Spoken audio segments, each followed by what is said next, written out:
In the lead up to Napoleon, I have just been so interested in Ridley Scott's filmography, and because of that, I recently rewatched Blade Runner, the final cut, for the second time, and my opinion on it has completely changed, so I really want to discuss it with you guys. So let's get into it.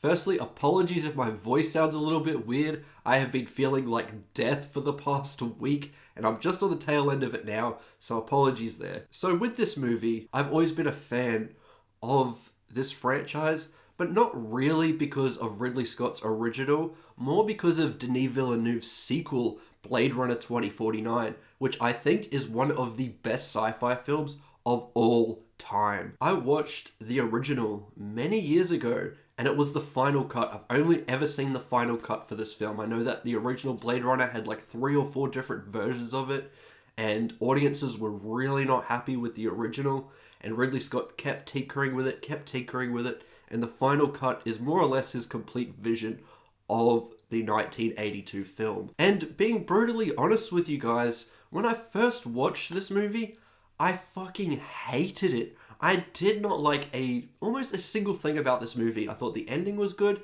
I thought the world was interesting, and the cinematography was fantastic, as well as the visual effects, but the story, the main part of this film, did not hook me like I wanted it to. I found myself completely lost, and was overall just really frustrated with the film. If I gave you a score back when I originally watched it, I probably would have given you a 1 out of 5, and it would have been an incredibly hot take for you guys to absolutely tear me apart. However, thankfully, my fiance is a massive Blade Runner stan. She has watched 2049 so many times, and has watched the original, I think, a fair few times. And she wanted to watch it again, and I was like, okay, I will watch the original with you. Give it another chance. And holy shit, I think I needed to watch a lot more films in between to really make me understand the complexities of the original film, because this movie is incredible. I was completely blown away on this second viewing. My opinion of Blade Runner, the 1982 final cut, has completely 180'd to the point where I think that this might almost be a masterpiece. I have gone from one end of the spectrum to the complete solar opposite, and that has never really happened before. I've gone from disliking a film to liking a film, but not from hating a film to absolutely loving it, because what Ridley Scott achieved in this final cut really hit me in this second watch. I understood a lot of what it was going for. I understood the world a hell of a lot better. The characters were far more interesting.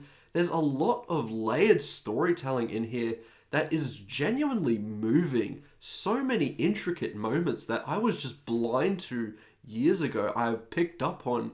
And honestly, I really am incredibly surprised with how much I really enjoyed this movie. And I think that's because when I initially watched it, I was looking at it at a more literal perspective. In terms of what it was showing me, I was just taking at face value, never looking for the deeper meaning of the film and the many complexities and layers that the initial Blade Runner had. I knew it was a complex film, but I wasn't willing to really think about it further than what it was presenting to me. And that is not the way to approach this movie at all. This time around, I am a lot more open and can pick up on a lot more metaphors now that I've seen so many films in between this watch and the last one many years ago. And on a metaphorical level, this thing is amazing. I'm going to warn you now that I will be talking spoilers for this movie, so if you haven't seen Blade Runner, the final cut, the 1982 Ridley Scott film, go check it out. It is a technical marvel and just such an interesting film that is so worthwhile in the sci-fi genre. It is honestly one of a kind. It's also hard not to see how influential this film is just overall and how it has affected the genre. Not only Blade Runner 2049 was directly influenced from this, so many other films that have a real cyberpunky noir element to it are really taking inspiration from this film, so a lot of credit has to be given here. Now, talking to you as if you've seen the movie, which I'm assuming you have, it is a classic, it's been many years since it released. I think the things that I really, really enjoyed were the more abstract moments. There are sequences in this that you're supposed to look deeply within. There's certain lines where you're supposed to do that. The first one that really hit me was the dream that Deckard has of the unicorn. Now, this has been interpreted in many different ways, and it kind of goes into the theories of Deckard potentially being a replicant in this film, who is our protagonist played by Harrison Ford, if you haven't seen the movie. Now, the theory for him being a replicant is that this is an implanted memory, because as you know, if you've really engaged with the world of Blade Runner, replicants only last 4 years, typically, and the new evolved versions that the film really wants to explore here, they have memories that they think are their own, but they're actually implanted in them when they were created. Now, he has this dream of a unicorn running through the woods, and it's just very different and unique here. And there's this origami that is present throughout the film, and one of the final frames of this film is him picking up an origami piece of a unicorn. And it kind of symbolizes the fact that he may have been created and that that memory was implanted in him. Plus, there are certain shots where his eyes do glow. Ridley Scott, when he focuses on a particular replicant, whenever it's dark, their eyes glow red. It's a really, really cool effect that I loved, and it gives you the feeling that these are artificial beings, that they are kind of like robots here. Now, even so, I interpreted that particular moment as something completely different on this rewatch. I wasn't really looking at it for if Deckard was a replicant or not, because that doesn't fascinate me as much. I kind of saw it as him thinking about Rachel, the replicant that he's studying here, because she almost doesn't believe that she's a replicant because she's so advanced. She manages to answer way more questions in the general tests that they have, and she's a lot more advanced because she's a newer model. And in that, I interpreted the unicorn as him thinking about her because she's unique, like a unicorn. Now, I may be way off base there, and that's fine, but I kind of like that interpretation because he's so obsessed with finding a little bit more about her, and obviously he eventually falls in love with her. And that right there, the dynamic between humans and replicants is a massive part to the world of Blade Runner, and the discrimination that they go through because they were created, and they are basically living, breathing artificial intelligence, even though they can really mimic human behavior and are practically human in a lot of aspects. They're not, and there is that barrier there between the humans and the replicants, where a lot of people view them as just objects. In this, we kind of start to see the beginning of a revolution from the replicants, as they believe that they're more. That's the thing with these replicants. They believe that they're human. And the whole metaphor of Blade Runner, especially this original one, to me was really showing us the fragility of life and how important it is and how much we take it for granted because we live 80 or so years, so we have a lot more time to really take for granted. While a replicant, they only live for 4 years, so they have to make the most of their time, and then just like that, it's gone. 4 years can fly by, we all know that. And for us, while that is kind of a blimp in our timeline, for them, that's their entire lifespan. And the way that this explores it is such a beautiful metaphor and just a brilliant way of conveying how much we take for granted in life. A lot of that's communicated in the iconic final monologue by Roy Batty, the antagonist of this film in a sense, who kind of isn't at the end of the day. He's basically on his deathbed. He has done a lot, killed a lot of people to try and extend his life, only to find out that that was futile. And he finally accepts his fate and provides this wonderful speech to Deckard about the fragility of life. He talks about many of his memories and how that will all disappear like tears in the rain, because when he's gone, none of that means anything at the end of the day because his life is over. it once again kind of shows you the fragility of life and how meaningless it becomes once we pass away, because we're gone. Those things never happened because we only experience them through our eyes. There's a lot to think about here. And another beautiful thing that happens right before he says this monologue, Deckard is about to fall off a building. Batty has bested him, and he could just easily let him die. Except he saves him. You don't expect him to do that at all. He's played off as the antagonist the entire time, and he saves him because he wanted Deckard to experience, just for a second, what this character has to endure for his entire life, because he's had to think that way because he's only been around for 4 years. He's done his best to try and extend his life, but he absolutely can't. While Deckard has 80 or so years to live where he can experience all of these things, and yet he takes it for granted. So him saving Deckard was almost more impactful to me than the monologue, because it's, once again, just telling us through visual storytelling and actions rather than through dialogue. The dialogue, the monologue is fucking fantastic. Don't get me wrong, but that act of him saving him shows that he's not really a bad guy. He's ultimately teaching Deckard a lesson about the importance of life and how to value it. Okay, enough with the analysis. Let's talk about the general movie and what it achieves. Firstly, the visual effects and cinematography are absolutely incredible. Like 2049, they feel ahead of their time and state of the art. This film was made in 1982, guys, and watching it, it fit right at home as a modern day film. Fucking Ant-Man and the Wasp, Quantumania, or some rubbish like that looks infinitely worse than Blade Runner in 1982.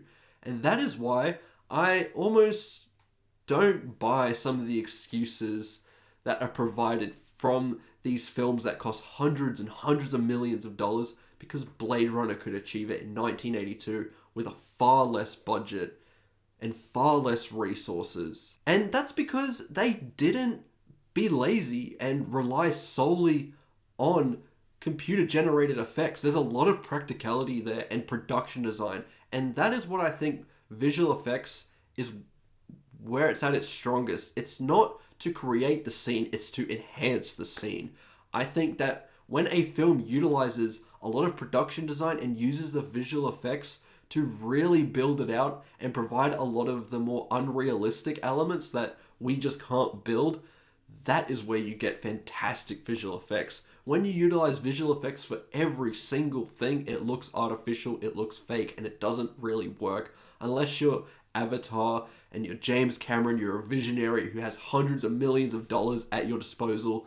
Then it works, but that is so rare. That is why Avatar is a film that is so special, because that's not something that's really realistic that every other person can pull off. The score is also fantastic.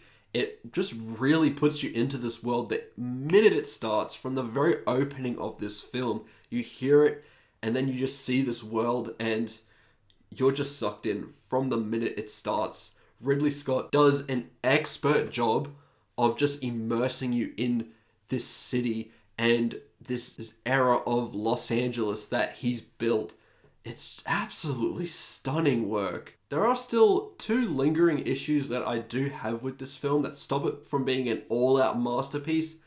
And it is kind of a shame, because if you took those out, this movie would be almost perfect. Like, it's really ahead of its time. It is a benchmark for sci-fi. It is definitely up there for me with the Star Wars in the George Lucas era, and what those films managed to do to lay the groundwork for the future. It really is as impactful as those films. Even if it isn't a multi-billion-dollar franchise, it's kind of ironic that this film and 2049 didn't do the greatest at the box office, but both later went on to become classics as more and more people got exposed to the film and word of mouth spread. This had a lot harder of a job of doing that, because unlike 2049, it took a few tries and a few little moments of tinkering from Ridley Scott to really get this to be fine-tuned and to be a complete vision. I really can't speak too much on those other iterations of Blade Runner because I haven't seen them, but from what I've heard, they didn't go over too well with audiences. There were just moments that were out of place that didn't work, and it was cut to pieces to be more audience friendly. Typical studios doing their thing, they have no creative vision, so they just butcher a visionary's art. And that's always a shame, but luckily Ridley Scott was able to redeem it to what it eventually became. 2049, on the other hand, Denis Villeneuve pretty much got it right from the jump. The cut that plays in the theaters is, I think, the same cut on the Blu-ray, so it really didn't need to change because it was a masterpiece from the jump. But anyway, with the issues I have, the first one is there is a sex scene between Deckard and Rachel. It is almost her giving in to her feelings for him as she's initially resisting it. And I know what it's trying to communicate, but the way that this scene is executed just feels very rapey. It's so outdated and it feels very creepy. When you see it, you know what I'm talking about. It just doesn't really work. It comes off very awkward. And even though it's not mean-spirited, that's not what it's going for. It definitely feels unintentional. It's still a mistake that definitely could have been fixed and feels like a product of its time. Those kinds of scenes were a lot more present in the 80s and 90s, where the woman is initially resisting and the man kind of forces himself on her a little bit and then she gives in and falls in love. It's just not realistic the way that plays out, and you just can't help but feeling a little bit creeped out by that scene. So that does hold it back a little bit. It is genuinely something that I do have a bit of an issue with. So that is something that I would knock the film back for a little bit.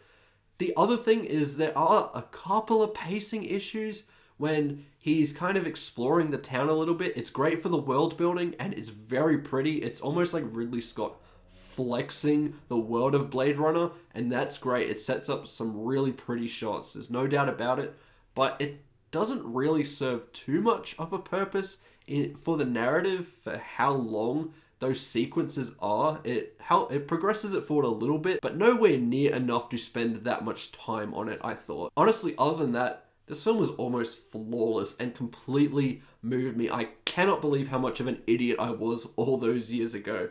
And that's why it's worthwhile revisiting films sometimes. You can understand the difference between something that has no artistic merit versus something that has. And those are the films that I tend to revisit. Even though I did not enjoy my time with the initial Blade Runner all those years ago, I knew there was some artistic merit there that might be worth exploring a second time with a different perspective and just more knowledge about the world and films in general, to be on board with what Ridley Scott is trying to achieve here. I wasn't ready to see it then. I was the second time, and I just was really blown away. I highly recommend you check it out if you haven't seen it yet. An iconic film that has definitely inspired a ton of filmmakers and will forever be kind of revolutionary in the sci-fi genre. Giving this a score, I think that Blade Runner is a 4.5 out of 5. It kind of pains me to say that because I can see why so many people would give it a 5 out of 5, call it a masterpiece, because it's right there. The best scenes of this movie are masterful, truly masterful, incredible technical brilliance that is astounding, but those couple of sequences just knock it back a tiny bit for me personally. Anyway, those are my thoughts towards Blade Runner. Let me know what you think about Blade Runner in the comments below. Did it take you a few watches to get on board with it? Let me know. And as mentioned in my community post, I will be covering Napoleon very shortly. At this stage, I have yet to see the film because, as I said, I have been sick and it has been a real shitty time for me, but I am almost there. I'll probably be watching it either tomorrow or the next day, sometime very soon, and I'll be covering it straight away because I have been so keen to see it. So look forward to that video coming soon. Remember to like and subscribe, and I'll see you in the next one. Goodbye.